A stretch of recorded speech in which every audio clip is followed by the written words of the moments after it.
సుగుణ రావటానికి ఇంత ఆలస్యం అవుతోందేంటి? అసలు ఏం జరిగింది?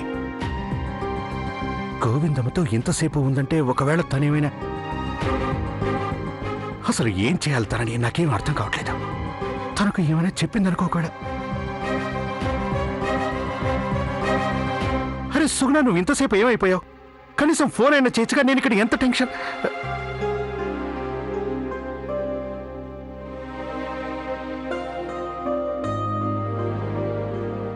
సుగుణ, ఏమైంది?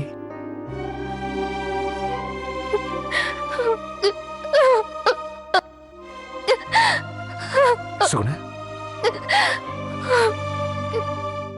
అసలు ఏమైంది? నేను ఓడిపోయాను. అమ్మ నొప్పించి మన పెళ్లికి రప్పించడానికి ఏం చేయాలో నాకు తెలియడం లేదు. నాకు జీవితాంతం తీరని బాధనిచ్చింది. నా జీవితంలో జరిగే ఇంత పెద్ద వేడుక, నా కొత్త జీవిత ప్రారంభానికి అమ్మ రావడం లేదంటే కోపంలో అనేశాను నా పెళ్లికి రావద్దని. నా ఒక్కదానికే తెలుసు నేనెంత బాధపడుతున్నాను. అమ్మ ఒడిలో పడుకుని ఈ కలలన్నీ కన్నాను. అమ్మ రాదని తెలిస్తే అప్పుడు నేను ఈ కలలన్నిటినీ కనేదాన్ని కాదు. కనీసం అప్పుడు అమ్మైనా నాతో పాటు ఉండుండేది.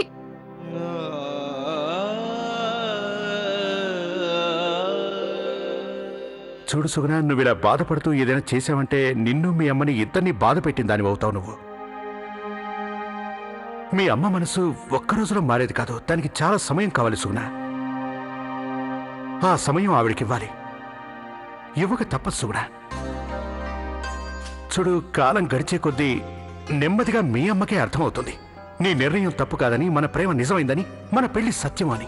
తను నా కన్న తల్లి, ఎప్పటికీ మారదు. మొండిది.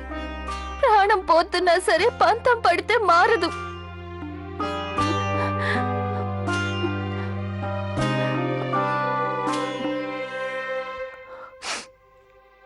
ఇప్పుడు నేను ఈ పెళ్లి అమ్మ ఆశీర్వాదం లేకుండానే చేసుకుంటాను.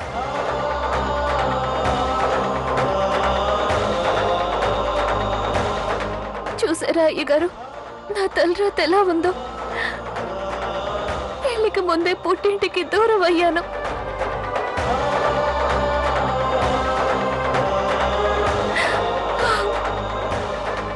లేదు లేదు, ఇక నేను ఏడవను. ఎప్పటికీ ఏడవను. నేను ఈ పెళ్లిని అమ్మ లేకుండానే చేసుకుంటాను.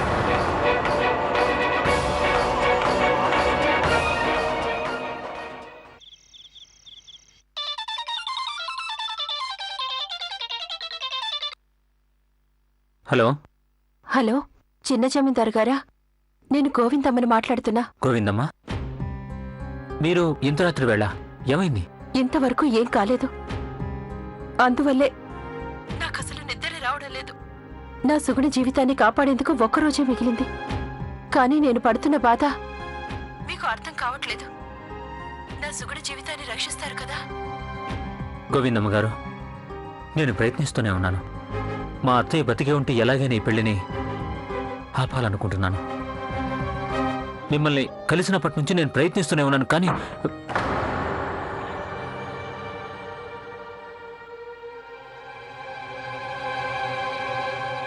చిన్న జమీందారు గారు,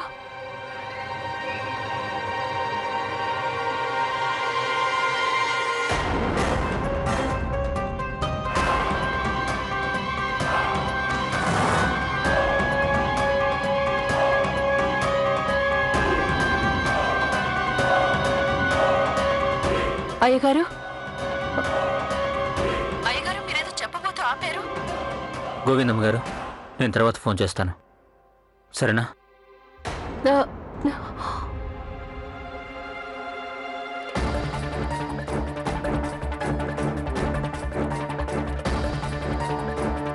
ఈ టైంలో వెళ్తున్నారంటే తప్పకుండా ఏదో విషయం ఉండే ఉంటుంది. కానీ ఈ మావయ్య చేతిలో సంచి.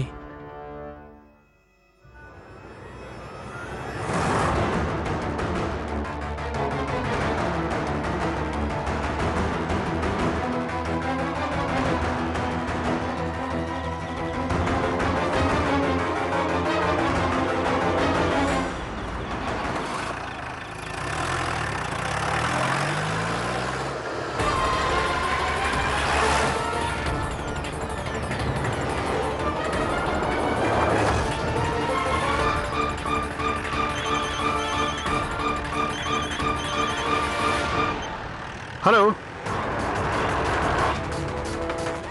ఆయమ్మా, మీరు కంగారు పడకండి, నేను దారిలోనే ఉన్నాను, కాసేపట్లోనే చేరుకుంటాను.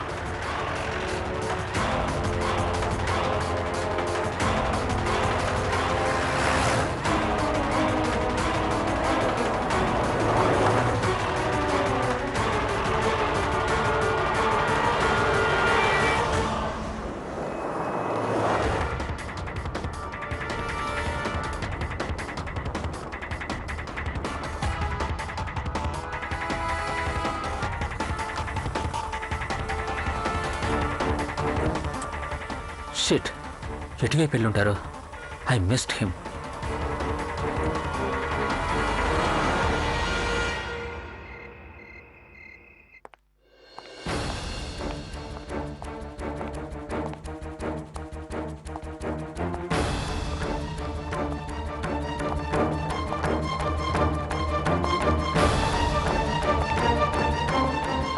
అయ్యగారు, ఆవిడ మామూలుగా ఉండలేకపోతున్నారు. ఒకవేళ ఆవిడకి ఏదైనా... చిన్నారి కన్నయ్య, బంగారు కన్నయ్య, నీ చిరునవ్వుల విరిసే సిరి వెన్నెలా, కన్నా కన్నయ్య చూడు, నీకోసం నేను స్వయంగా సాక్స్ తయారు చేశాను. నువ్విది వేసుకుంటే చాలా అందంగా కనిపిస్తావు కన్నయ్య. త్రివిక్రమ్ గారు, వీటి మీద సైన్ చేయండి.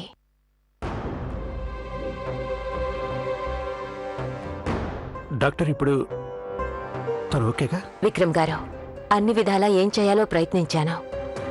ఇంతకు మించి నేనేం చేయలేను సార్. డాక్టర్, ప్లీజ్ ఒక్క విషయం గుర్తుంచుకోండి, తనకు ఎలాంటి ఇబ్బంది కలగటానికి వీల్లేదు. Okay, excuse me.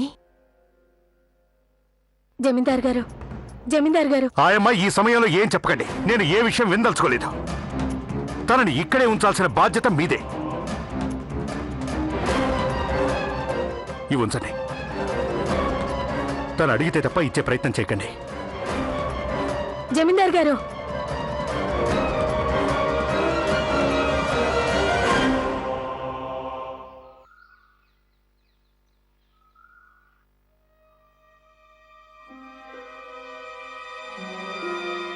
ఎంత అపోహలో ఉండిపోయాను నేను. ఈ కుటుంబంతో నాకు ఎలాంటి సంబంధం లేనప్పుడు నేను ఇంట్లో ఎందుకున్నాను?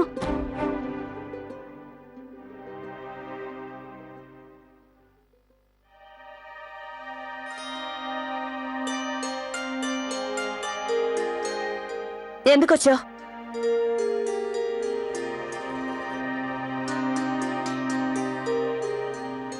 నువ్వు నా ఫ్రెండ్ కదా, బెస్ట్ ఫ్రెండ్వి. పైగా నువ్వెప్పుడు అంటూ ఉంటావే నన్ను ఎంతో ప్రేమించాను అని. అయితే నువ్వు నాతో కోపంగా అనొచ్చుగా. ఆదిత్య, నువ్వు తప్పు చేస్తున్నావు, అలా చేయకూడదు, చేయడం పద్ధతి కాదు అనొచ్చుగా. నేను చేసిన తప్పును కప్పిపుచ్చుకోవట్లేదు. నేను అలా అనాల్సింది కదా, తప్పే. నేనేమీ దాన్ని కాదనట్లేదు. నేను నీతో దురుసుగా మాట్లాడాను, సెల్ఫిష్గా మాట్లాడాను, ఒక ఇడియట్ లాగా బిహేవ్ చేశాను. అయినా నువ్వు సైలెంట్గా నిలబడి సహించావే. నీ బాధ్యత ఏంటంటే నా తప్పుల్ని ఎత్తి చూపించడం. నేను ఒక స్టూపిడ్ లా బిహేవ్ చేశాను.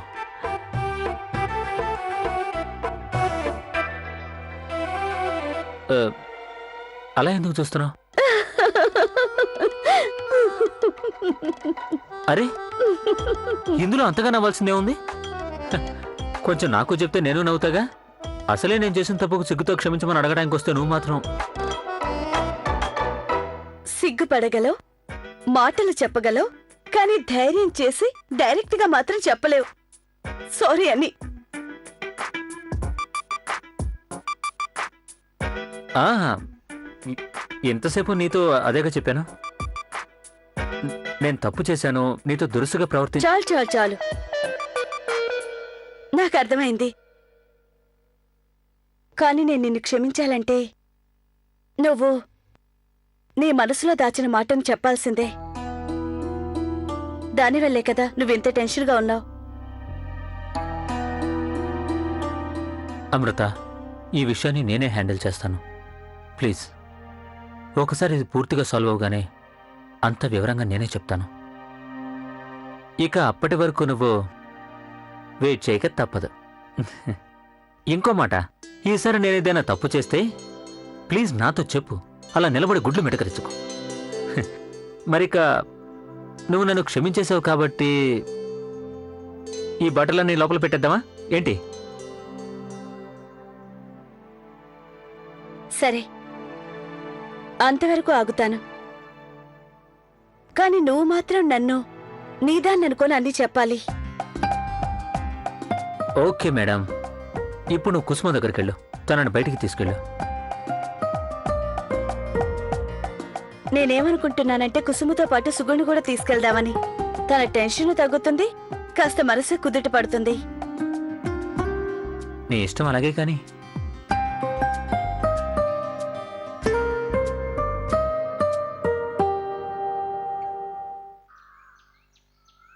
నీ పెళ్ళాం చూడు ఎంత కష్టపడుతుందో, తనకు కొంచెం సాయం చేయొచ్చుగా. అలాగే కొంచెం వినపడిందా?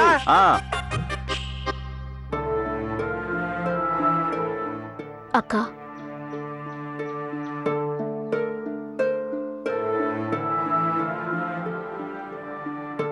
ఏంటి సంగతిదినా? ఎందుకలా మౌనంగా కూర్చున్నావు? పండగ దగ్గరకొచ్చింది, ఉలుకు పలుకు లేనేలేదు. ఇద్దరు తమ్ముళ్ళున్నారు, నువ్వింకా రాఖీ తాలేదు. ఏంటి చెల్లమ్మా? పండగేం దాటిపోలేదు, తీసుకొస్తాను. అవునుదినా, ప్రతిసారి రాఖీ పౌర్ణమికి 3 రోజుల ముందు నుంచే పొయ్యి కంటుకుపోయేదానివి. మిఠాయిలు, పిండి వంటలు, అన్న తమ్ముళ్ళ మేలు కోసం ఎన్నో రకాల వంటలతో మంట ఆగేది కాదు. కానీ ఈసారి అన్ని వదిలేసి అలా కూర్చున్నావు. మంట ఇప్పుడు కూడా రగులుతూనే ఉంది లక్ష్మి. ముందు పొయ్యిలో వండేది ఇప్పుడు నా గుండెల్లో మండుతుంది.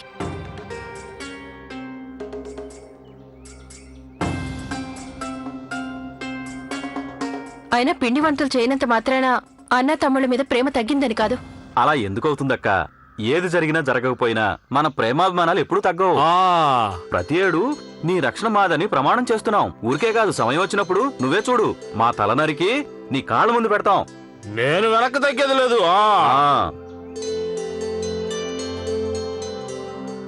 చిన్నమ్మా, రా చంపా, నీకోసమే ఎదురు చూస్తున్నాను.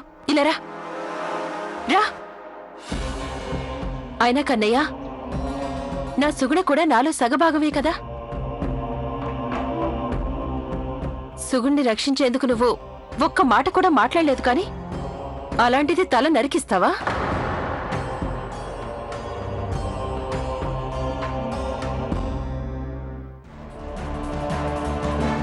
చిన్నమ్మా చెప్పు, ఏమైంది?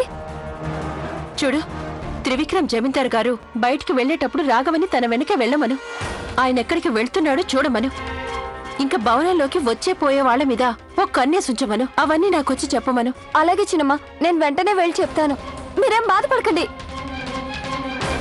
నాకింకా ఎక్కువ వ్యవధి లేదు. ప్రతి క్షణం త్రివిక్రమ్ జమీందార్ గారు ఏం చేస్తున్నారో తెలుసుకోవాలి. బాబు, అది కూడా చూపించండి ప్లీజ్. ఇదే అమ్మా? అది కాదు, ఇది ఇది బాగుంది, ఆ ఎల్లో కలర్ది. ఏంటిది కుసుమా? నీ గుర్తుందా? లేక నేను చెప్పాలా? మీ అన్నగారికి కేవలం 2 చేతులే ఉన్నాయి. ఈ ఈ 10-15 రాఖీలు ఏం చేస్తావు?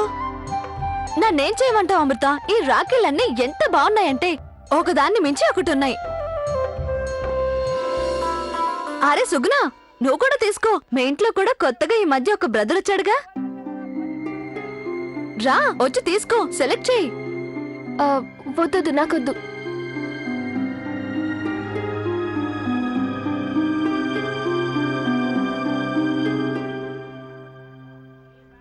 అదొకసారి చూపించరా?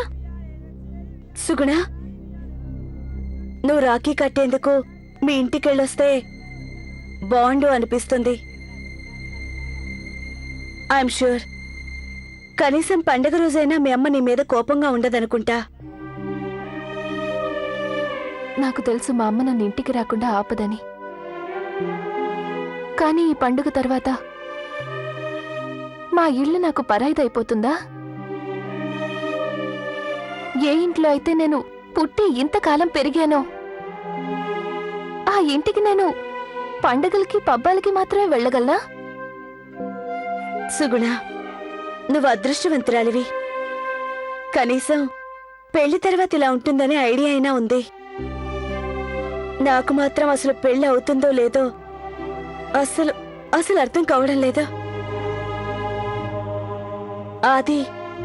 ఆది కనీసం పెళ్ళెప్పుడు చేసుకుందామని కూడా డిసైడ్ చేయలేదు. సర్లే, మా సుగుణ మొహంలో ఎప్పటికీ చిరునవ్వే బాగుంటుంది. పద, నీ చిన్నారి పొన్నారి తమ్ముడి కోసం ఒక అందమైన రాఖీని తీసుకుందో. పద. ఆయమ్మా మీరేం కంగారు పడకండి, గొడవ మాత్రం జరగకుండా చూసుకోండి. నేను ఎవరో ఒకరితో డబ్బులు పంపుతా. త్రివిక్రమ్, ఓకే? బాగా అలసిపోయినట్టు కనిపిస్తున్నావు. రాత్రి సరిగ్గా నిద్రపట్టలేదా? ఓకే, అది పెళ్లి పనులు హడావుడి కదా, అందుకని. రాయిలా మాతో కూర్చుని టీ తాగు. కనీసం ఒక బిస్కెట్ అయినా తిను. సరే అక్కయ్య, తీసుకున్నా. అది పనులు ఎప్పుడు ఉండేవే, ఆలోచించి కూడా ఏదో ఒకటి తిను. నాకు అక్కర్లేదు. అది మేనమామతో మాట్లాడే పద్ధతి ఇదేనా? అమ్మా నాకు ఆకలిగా లేదు, అందుకే అలా చెప్పాను. ఓకే. పెద్దమ్మ గారు, బట్టలు తీసి పెట్టండి, ఉతకడానికి ఇచ్చి వెళ్తాను. నువ్వు వెళ్ళు, నేను ఇప్పుడే వస్తాను. అలాగే.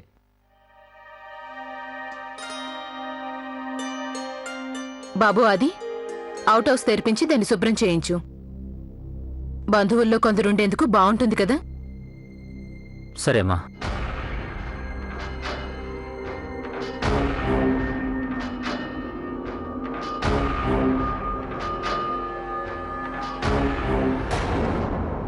ఇదిగో బాబు, నాకు అన్నిటికంటే మంచి రాఖీని చూపించు. ఇదా? ఇదిగో లక్ష్మి, అదిగో అదిగో, అది చూడు. చేచి పింకీలా చాలా బాగుంది. పసుపు రంగు. పసుపు కాదు, ఆకుపచ్చది.